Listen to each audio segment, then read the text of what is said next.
कोई सोया पड़ा है, क्या उठा दिया किसी ने, और उठ कर उसने क्या किया, हुक्का भर लिया, सिगरेट सलगाड़ी, उठ जो फू फू धुआं कर दिया। सारे घर में बालक सोए, उनका भी धुआं चढ़ गया।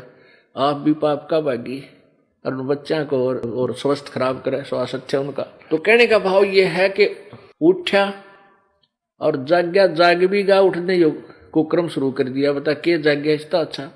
कहते सुक्रम करा ना कोई करी तन बंदगी, फुटे तेरे बागरे।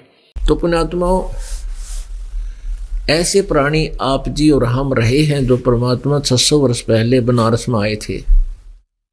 उसमें 64 लाख शिष्य हुए थे उस मालिक के। ना कोई मीडिया था, ना कोई प्रचार प्रसार का साधन था, क्योंकि वो परमात्मा है। एक दिन में 1000 जगह प्रकट होकर उसी रूप में और सत्संग और प्रवचन करके आया करते थे।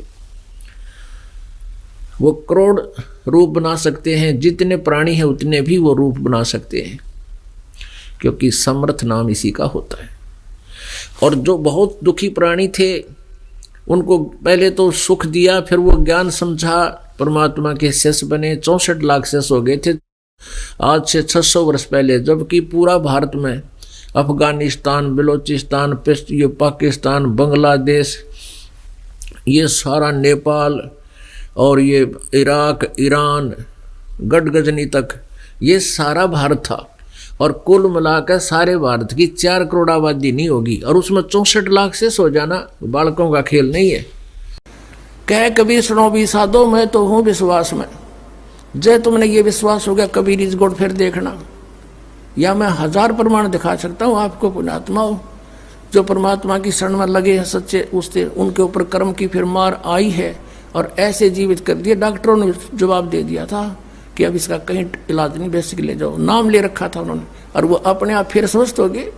भगवान किसे कहते? इसको कबीर गौड़ कहते हैं। काशी तज गुरु मगहर आए दोनों दीन के पीर, कोई गड्ढे कोई अग्न जरावे, ढूंढा ना पाया शरीर। तो पुण्यात्माओं, पूरा विश्व परमेश्वर की परिभाषा से अपरिचित है, और जब तक हम परमात्मा की परिभाषा से परिचित नहीं होंगे हम भक्ति भी नहीं कर सकते। क्योंकि ये नकली संत, ये महंत, ये मंडलेश्वर महर्षि आपका ऐसे ही हंडोला बनाए रखेंगे। ये नाम ठीक है, वो ठीक नहीं है, ये ऐसी भक्ति करो, ये ऐसा कर लो। कोई बात हुई या?